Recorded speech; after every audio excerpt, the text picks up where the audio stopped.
నమస్తే. హరి ఓం.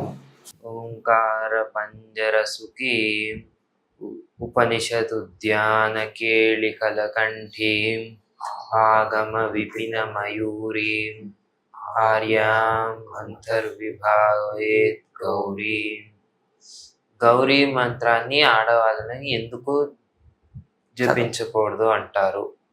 ఇంకా ప్రణవాన్ని ఎందుకు ఉచ్చరించకూడదు అంటారు? ఎందుకు? చిన్నవాడివైనా చాలా మంచి ప్రశ్న వేశావు. వేదాలలో ఎక్కడే కానీ స్త్రీలు మంత్రాలు చదవకూడదు అని లేదు, వేదం చదవకూడదు అని లేదు.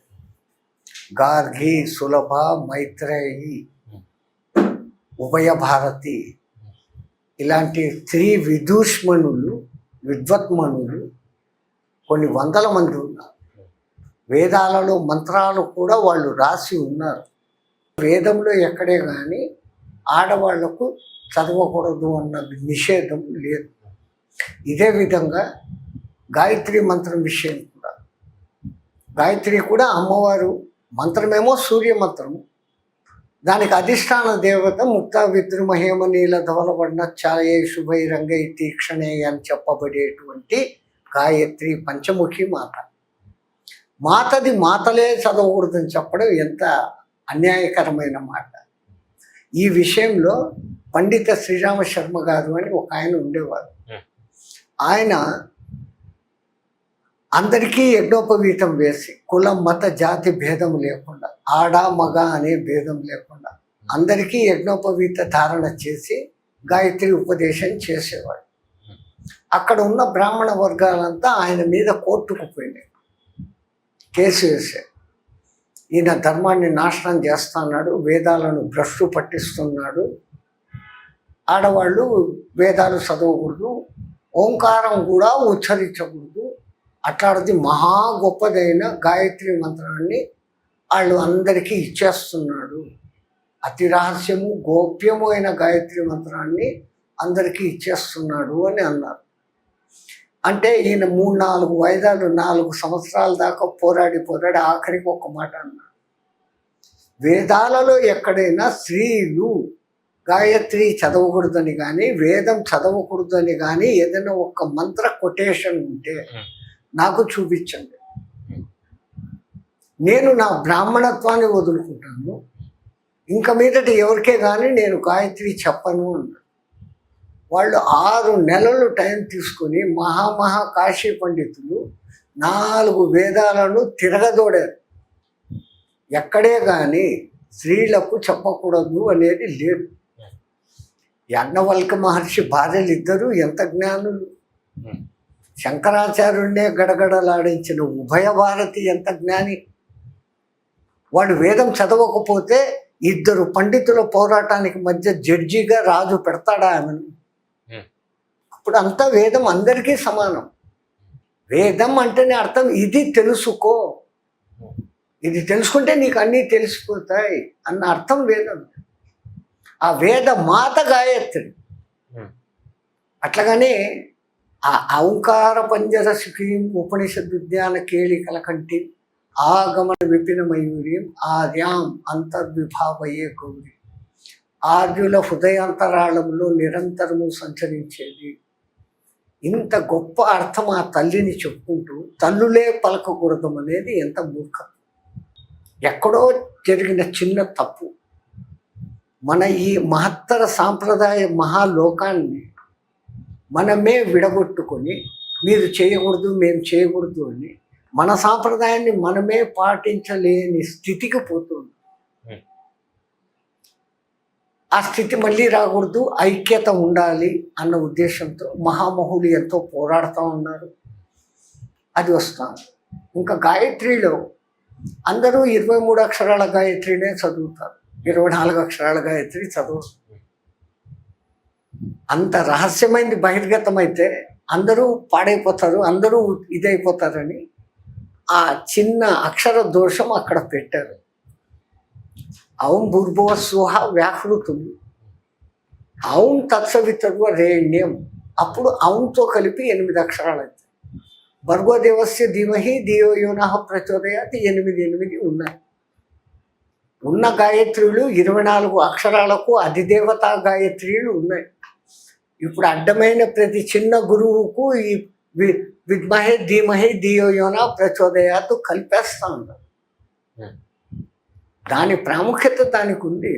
చేయాల్సింది అందరికీ దీన్ని చేరవేయడం, కుల మత వర్గాలు లేకుండా. మనువు నుంచి మనం వచ్చాం, మానవులం. బ్రాహ్మణత్వం ఎక్కడ? కమీ ఎప్పుడూ బ్రహ్మమునందే మనసు పెట్టువాడు నిజమైన బ్రాహ్మణుడు. జాతస్య సర్వం శూద్ర ఉపదేశార్హతే బ్రాహ్మణ. గాయత్రి తీసుకున్నాక అప్పుడు వాడు అవుతాడు. గాయత్రి మంత్రం సూర్య భగవాన్ అధిష్టాన దేవత గాయత్రి మాత. మరి మాతని చదవకూడదు అనేది ఉండకూడదు. నాకు తెలిసినంత వరకు, నేనేం పెద్ద వేద విద్వాంసుని కాకపోయినా మా గురుగారు చెప్పారు, ప్రత్యక్షంగా సాక్ష్యం పండిత శ్రీరామ శర్మ మూలంగా ఇప్పటికీ గాయత్రి కుంజులో 1000 మందికి గాయత్రి ఉపదేశం చేయబడతాం. మనం గౌరీ మంత్రము ఆడవాళ్ళు చదవకూడదు అని అంటూ పెళ్ళిళ్ళు చేసేటప్పుడు అమ్మాయిల చేత మంగళగౌరి వ్రతం చేయిస్తారు. అంటే స్త్రీలు వ్రతానికే పరిమితం, మంత్రాలకు పరిమితం కాదు. ఆ స్త్రీ మంత్రాలు నేర్చుకుంటే నాతో పాటు సమానమవుతుంది, నాకన్నా అధికురాలవుతుంది అన్న ఒక్క లోపలి బాధతో వాళ్లను నిషేధించారు కొంతకాలం కింద కొంతమంది. శాస్త్రంలో ఎక్కడే కానీ స్త్రీకి చదవకూడదు అన్న శాసనం ఎక్కడే కానీ లేదు. ఓంకారాన్ని ఎలా ఉచ్చరించాలి? మీరు అన్న దాంట్లోనే ఓం అని అంటున్నారు. ప్రపంచం అంతా 99% జనాలు ఓం అనే పలుకుతున్నారు. కానీ వేదం మనకు చెప్పింది అకార ఉకార మకార అర్ధమాత్ర బిందు నాద స్వరూపం ఇది ఓంకారం. పరమశివుడికి 5 ముఖాలు ఎలాగను, సృష్టి స్థితి లయలు, తిరోధానం, అనుగ్రహం అనేది ఎట్లను, పంచభూతాలకు ప్రతీకగా అమ్మవారు గాయత్రి పంచముఖంగా ఎలా ఉంటుందో అంతటి మహత్తర తత్వాన్ని లోపల పెట్టుకుని వచ్చింది మొదటి శబ్దం ఓంకారం. దాన్ని అట్లాగనే పలకాలి కానీ ఓం అని పలకకూడదు. ఇంకా దాంట్లో విభాగాలు ఉన్నాయి. ఓంకారం పలికేటప్పుడు ఇన్ని మాత్రలతోనే వీళ్ళు పలకాలి, 4 మాత్రలతో సన్యాసులు పలకాలి, 3 మాత్రలతో సాధారణులు పలకాలి అనేసి ఒక శాస్త్రం. కానీ దాంట్లో విభజన ఏంటి? బాగా లోతుగా పోయి చూసిన మహానుభావులు చెప్పిన విషయము, అకార ఉచ్చారణ జాస్తి చేసినప్పుడు, ఎక్కువగా చేసినప్పుడు, కొన్ని మాత్రలు అకారమే పలికినప్పుడు అది స్థూల శరీరం మీద ప్రభావం చూపించి శుద్ధి చేస్తుంది. అట్లే అకారాన్ని తక్కువ పలికి ఉకారం మీద ఎక్కువ మాత్రలు పలికినప్పుడు లోపల సూక్ష్మ శరీర శుద్ధీకరణ జరుగుతుంది. ఓంకారం మీద ప్రధానంగా ఎక్కువ మాత్రలు చదివినప్పుడు స్థూల సూక్ష్మ 2 శరీరాల శుద్ధితో పాటు కారణ శరీర శుద్ధి కూడా జరిగి తురియ స్థితి మీకు అనుభవంలోకి వస్తుంది. అందుకని పూర్వీకులు ఉచ్చరించిన విధానం ఔం.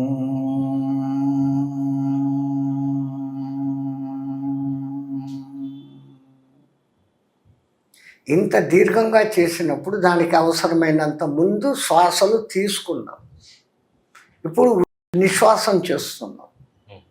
శ్వాస నిశ్వాసాలు మానవుని క్రియలు. ఒక్క దినంలో 21,600 హంస జపము అనేది జరిగిపోతుంది. దాన్ని ఎంత మానవుడు కంట్రోల్ చేసుకుంటే వాని ఆయురారాధ వృద్ధి ఉంది. ఇతనికి ఆయు వృద్ధి బాగా జరగాల నా ముందు తరాలకని మన ఋషులు ఆలోచించి ఓంకారం ప్రణవనాదం అన్నారు. ప్రణవం అంటారు దాన్ని. ప్రబలంగా ఎప్పుడు నవంగా ఉండేది. ఏ రోజుకు ఆ రోజు తనను నవంగా పెట్టుకునేది ఏదో అది ప్రణవం. ప్రబలంగా తనను తాను ఎప్పటికీ నవంగా ఉంచుకునేది. నవం అంటే 9 అర్థం ఉంది. నవం అంటే నూతనం, నిత్యం నూతనంగా ఉండేది. విశ్వంలో ఏ శబ్దం వచ్చినా దాని వెనకల ఈ రవమే ఉంటుంది, ప్రణవస్వరూపం. అందుకని మా గురువుగారు చెప్పినంత వరకు, నేను పెద్ద శాస్త్రజ్ఞుని కాదు, మా గురువుగారు నాకు బోధించింది, ఎంత మీరు మకారం మీద అర్ధమాత్ర మకారం మీద ధ్యాస పెడతారో అది స్థూల సూక్ష్మ కారణ శరీరాలు మూడింటిని శుద్ధి చేస్తూ మిమ్మల్ని తురియ అవస్థకు తీసుకెళ్తుంది. తురియం చేరుకున్నవాడు తురియాతీత స్థితికి పోగలడు. తురియంకు పోవడమే అందరికీ సాధ్యమైన విషయం కాదు. దాన్ని దాటుకొని తురియాతీత స్థితికి పోవడం అనేది ఆ దైవానుగ్రహం ఉంటే జరుగుతుంది. ఆ దైవానుగ్రహం కలగాలంటే మనం చేయాల్సిన ఈ సాధనా విధానం మా గురువు గారు నాకు చెప్పింది. ఔం అంటాడు. తెలుగు వాళ్ళకు బాగా అర్థం కావాలంటే ఏ భాష వారికైనా కానీ ఔ అనే అక్షరం రాస్తాం. ఔషధము, అవును అనే విషయాల్లో రాసేటప్పుడు ఔ అని రాస్తాం. ఔరంగజేబ్, ఔరంగాబాద్ ఇట్లా అనేటప్పుడు ఔ అనే అక్షరం వస్తుంది. ఔ అని మీరు పలికినప్పుడు ఆటోమేటిక్గా అకార ఉకారాలు రెండు వచ్చేస్తాయి. దాని పక్కన పూర్ణం పెట్టినప్పుడు ఔం త్వరితంగా మూడు వచ్చేస్తాయి. ఔం ఔం ఔం అని ఆ త్వరితాన్ని దీర్ఘం చేయడం ఔం. ఈ దీర్ఘం మన శ్వాస శక్తి మీద డిపెండ్ అయి ఉంటుంది. ఎంత మనం శ్వాస తీసుకున్నామో అంత శ్వాస వదలగలుగుతాం. కొద్దిగా తీసుకుని కొద్దిగానే వదులుతాం. ఊపిరితిత్తుల నిండా ముందు సాధకుడు సరైన సాధన చేసి ఊపిరితిత్తుల కెపాసిటీ పెంచుకొని మంచి దీర్ఘమైన శ్వాస తీసుకొని అంతే నిశ్వాసం చేసుకుంటూ ఎంతసేపు అయినా ప్రణవం పలకగలడు. రెండవది, ఎప్పుడైతే ఔం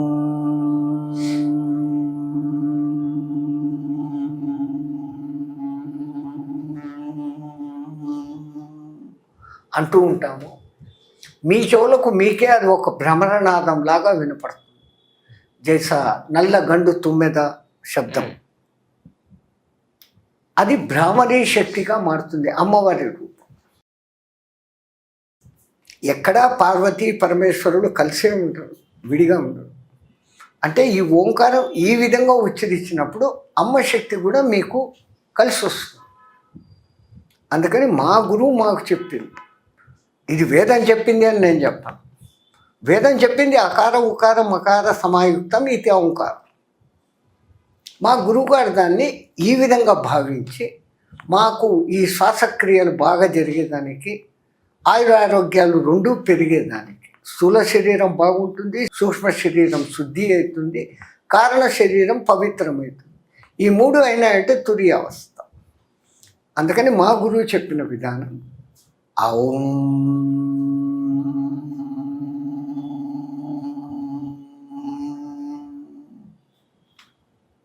ఇట్లా చెప్పడంలో ఇంకా ఓపెన్గా మీరు ఆ అన్నప్పుడు మీ నోరు ఇంత తెరుచుకుంటుంది, ఊ అన్నప్పుడు ఇంత చిన్నది అయిపోయేది, అన్నప్పుడు మూసుకొని పోయేది, ఆ అన్నప్పుడు మీరు జాగృత అవస్థలో ఉన్నారు, స్థూల శరీరం అనుభూతి చెందుతారు.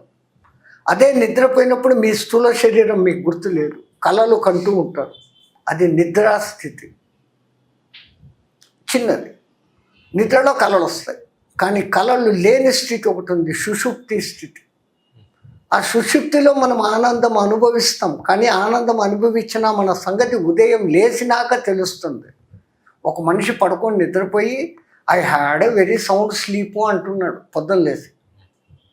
ఎలా అలగలుగుతున్నాడు? లోపల తురియ అవస్థలో ఒక్కడు దాన్ని అన్ని మూడు అవస్థలను గమనిస్తున్నవాడు ఒకడు లోపల ఉన్నాడు.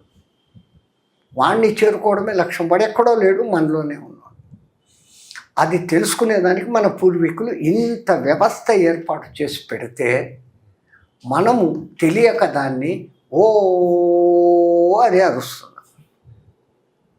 శాస్త్రంలో ఏం చెప్తారంటే, ఒక గురువు దగ్గర ఒక శిష్యుడు మంత్రం తీసుకోవాలంటే విధి విధానం ప్రకారం కుడి చెవిలో గురువు గారు ఆ మంత్రాన్ని మెల్లగా 3 సార్లు చెప్పిస్తారు. ఆ చెప్పించినప్పుడే శిష్యుడు చెప్పాలి. ఎందుకంటే ఉచ్చారణలో శిష్యుడు ఏమన్నా తప్పులు చేస్తాడేమో అని 3 సార్లు చెప్పించి ఆ శిష్యుడు సరిగ్గా ఉచ్చరిస్తున్నాడు అంటే ఇంకా నువ్వు ఎప్పుడే కానీ ఉపాంశుగా కూడా నోరు తెరిచి ఈ మంత్రం చెప్పకూడదు. నువ్వు మంత్రం నోటితో బెట్టిట్టా అని పలికావా, బయటికి వెళ్ళిపోయింది. ఏ మంత్రమైనా గట్టిగా చదవచ్చు. గురువు ఇచ్చిన మంత్రాన్ని కేవలం మననాం స్మరణం ఇది మంత్ర, తారణం ఇది మంత్ర అని ఉపాంశుగా కూడా మీకు వినిపించేంత మెల్లగా కూడా నోరు తెరిచారు, బయటికి వెళ్ళిపోయింది మంత్రం. గురు మంత్రం అనేది ఒక చిలక స్వేచ్ఛగా ఉండాలనుకుంటుంది. ఎప్పుడు వీడు నోరు తెరుస్తాడా అని కూర్చొని ఉంటుంది ఆ చిలక. ఆ చిలక ఉన్నంతసేపు మన చిలక బాగుంటుంది. ఆ చిలక బయటికి పోవాలని చూస్తే మీరు నోరు తెరిచారంటే చిలక వెళ్ళిపోతుంది. అంత జాగ్రత్త చెప్తారు గురువులు. వీళ్ళు చేస్తున్న వాళ్ళదందరిది తప్పు అని చెప్పను. సామూహికంగా చేస్తున్నప్పుడు అదొక రిథిమ్ అయిపోయింది. ఓం నమ శివాయ, ఓం నమో భగవతే వాసుదేవాయ, ఓం నమో నారాయణాయ, ఓం శ్రీమాత్రే నమః, ఓం క్లీం శ్రీం శ్రీం ఐం శ్రీం ఇవన్నీ చెప్పుకుంటున్నాం. బీజాక్షరాలు ఏది అయినా కానీ అంతంలో మీకు కారమే వస్తుంది. ఐం క్లీం హ్రీం ఏదన్నా చదవండి, ఆ మకారాంతం జరుగుతూ వస్తుంది. అర్ధమాత్ర మకారాంతం. సో ఇది నాకు తెలిసినంత వరకు ప్రణవం గురించిన విశేషత. గురువుల ద్వారా ఓంకారాన్ని పొందని వాళ్ళు మోక్షాన్ని ఎలా పొందాలి? ఓంకారాన్ని జపించకుండా ఏ దైవ నామస్మరణ చేయాలి? శభాష్, చిన్నవాడివైనా మంచి ప్రశ్నలు వేస్తున్నారు.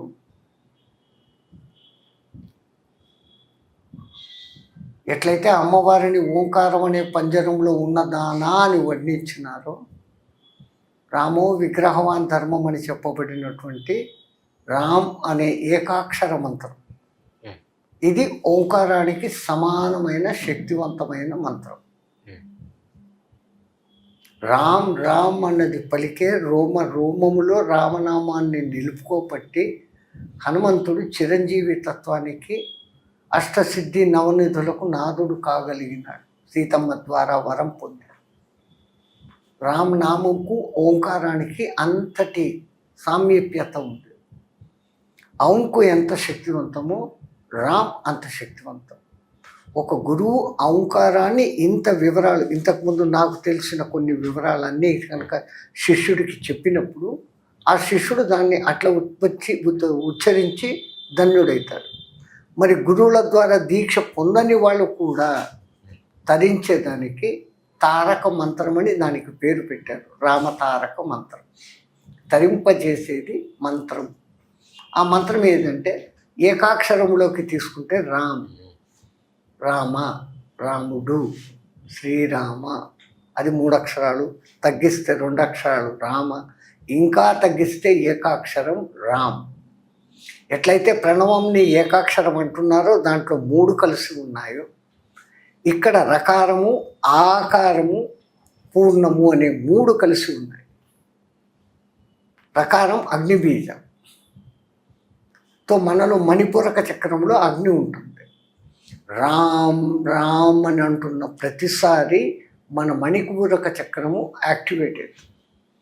శరీరంలో మణిపూరక చక్రం ఎంత బాగుంటే మిగతా అన్ని చక్రాలను అది అంత కంట్రోల్ చేయగలదు. కడుపే కదా ఆధారం అన్నిటికీ. తిన్న అన్నం అక్కడ జీర్ణమై శరీరం అంతటికీ చేరుతాం. అట్లాగానే మూలాధారం నుంచి వచ్చే శక్తి, సహస్రారం నుంచి బయట లోపలికి వచ్చే విశ్వశక్తి 2 అనుసంధానమయ్యే చోటు మణిపూరక చక్రం. ప్రాణ అపాన సమాయత్తం అంటారు. అపానాన్ని పైకి తీసుకొని వచ్చి ప్రాణాన్ని లోపలికి తీసుకున్నప్పుడు అవి 2 కలిసినప్పుడు శరీరంలో ఉన్నటువంటి ఉపవాయువులు కానీ మిగతా వాయువులు కానీ సక్రమంగా పనిచేస్తాయి. అవి చేసేదానికి మానవుడు గురుముఖత ఓంకారమన్నా తీసుకొని ఉండాలి. లేకపోతే రామ్ అన్నది పలికినా కానీ అదే ఫలితం వస్తుంది.